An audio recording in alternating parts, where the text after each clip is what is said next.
जाते हैं Islamabad high court के जजेस की तादाद जो है 9 से 12 की गई है।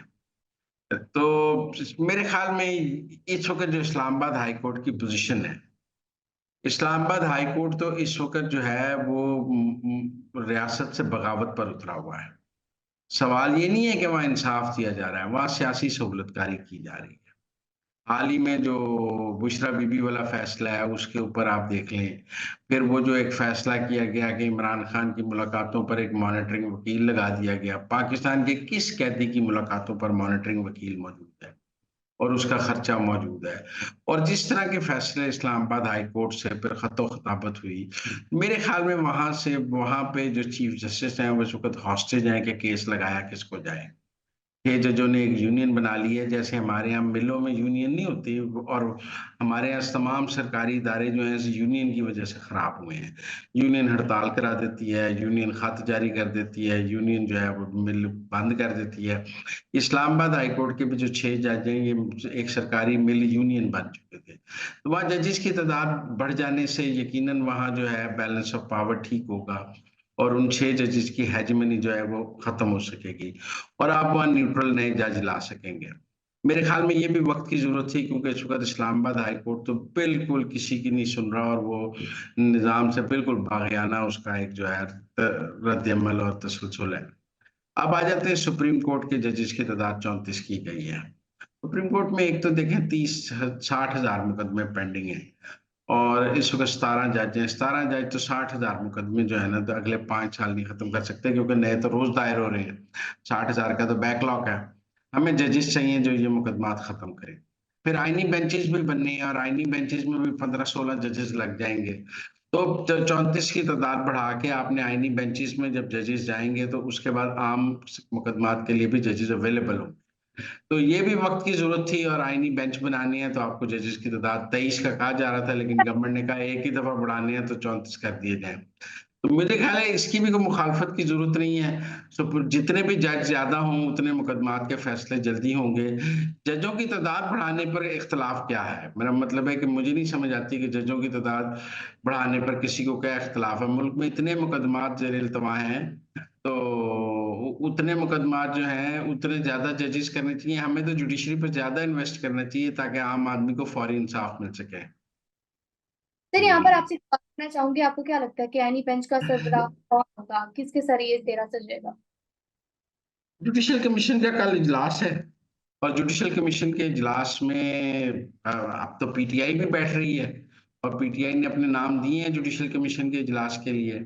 मुझे अमीनुद्दीन साहब का ज़्यादा चांस लगता है और अमीनुद्दीन साहब के आईनी बेंच के सरबराह होने का ज़्यादा चांस मुझे लगता है कि वो बन जाएँगे।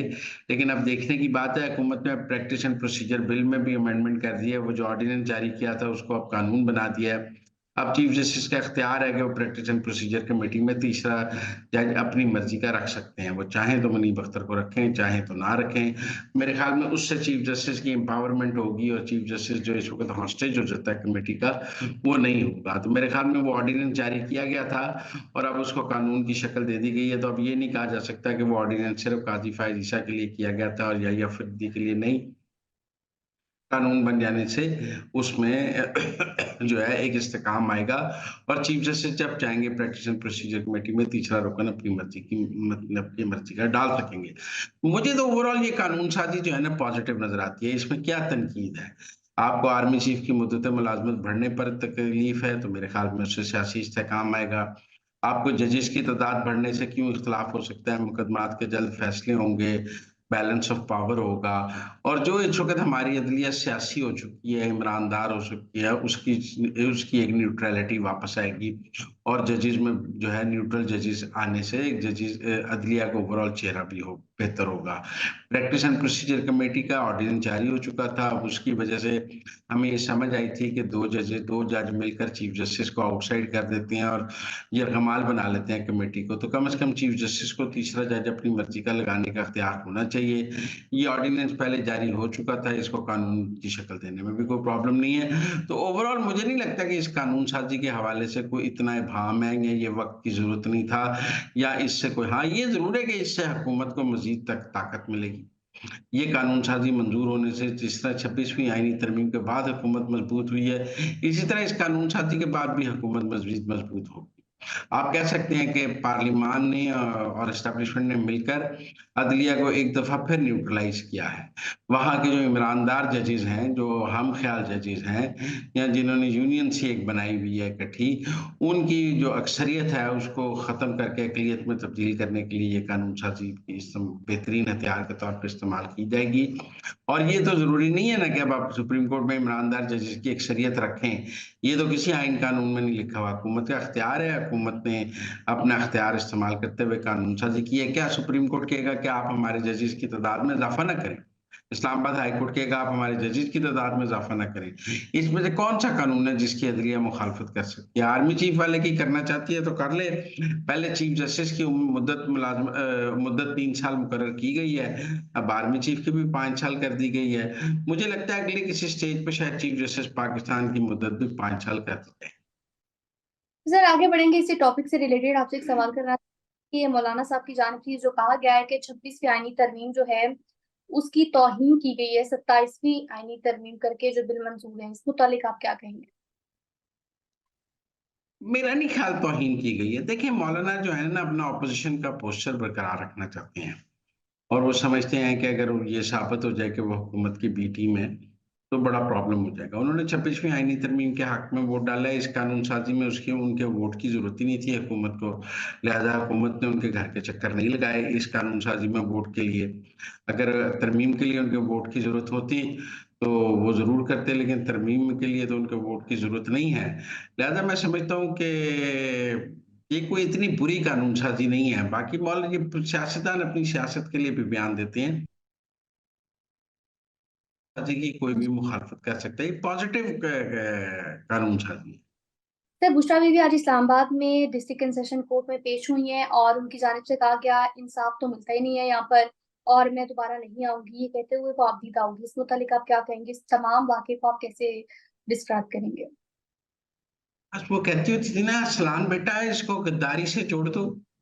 अरसलान बेटा इसको गद्दारी से जोड़ दो। जब वो लोगों को गद्दार बना रही थी तो उन्हें नहीं पता था कि एक दिन बुरा वक्त उन पे भी आ जाना है। जब वो अपने बनीगाला के कंट्रोलर को फारिग कर रही थी कि दफ्तर में आने वाले तोशा खाना के तहफ़ की आपने तस्वीरें क्यों बनाई हैं और उसको पुलिस के भी हवाले कर रही थी और उसको फारिग कर रही थी, तब ये याद नहीं था कि एक वक्त आपका भी आना है। बाकी बुशरा बीबी अगर साथ देना चाहती हैं तो फर्क होगी को वापस पाकिस्तान बुला लें, जुल्फी बुखारी को पाकिस्तान बुला लें और हिसाब दे दें। बाकी ये तो उनका इख्तियार नहीं है ना कि वो पाकिस्तान दोबारा अदालत में दोबारा नहीं आएँगे। अदालत में दोबारा नहीं आएँगे तो उनके वारंट निकल आएँगे। वारंट निकल आएँगे तो गिरफ्तार हो जाएँगी। लिहाज़ा मुझे नहीं लगता कि उनके आंसुओं का सबको पता है कि वो एक सियासी खातून हैं। वो केपी में सियासत के लिए बैठी हैं और वो सियासत करना चाहती हैं। ये आंसू भी वो अपनी पॉलिटिकल जो है मज़लूमियत पैदा करने के लिए कर रही हैं कि उनके साथ बहुत ज़ुल्म हुआ है। पीटीआई के लोग समझ भी सकते होंगे कि उनके साथ ज़ुल्म हुआ है, लेकिन उन्होंने पाकिस्तान की सियासत में जो किरदार अदा किया है, अरसलान बेटा गद्दारी से जोड़ दो और मेरा मतलब है कि तस्वीरें क्यों बनाई हैं, उनकी काफ़ी ऑडियोज़ इस हवाले से मौजूद हैं, जो उनके एक आमराना किरदार की वज़ाहत करती हैं। तो नाज़रीन ये थी आज की ज़िंदगी बातें। आपसे मुलाकात होगी अगले प्रोग्राम में, तब तक के लिए आप हमें दीजिए इजाज़त। अल्लाह ने के बाद।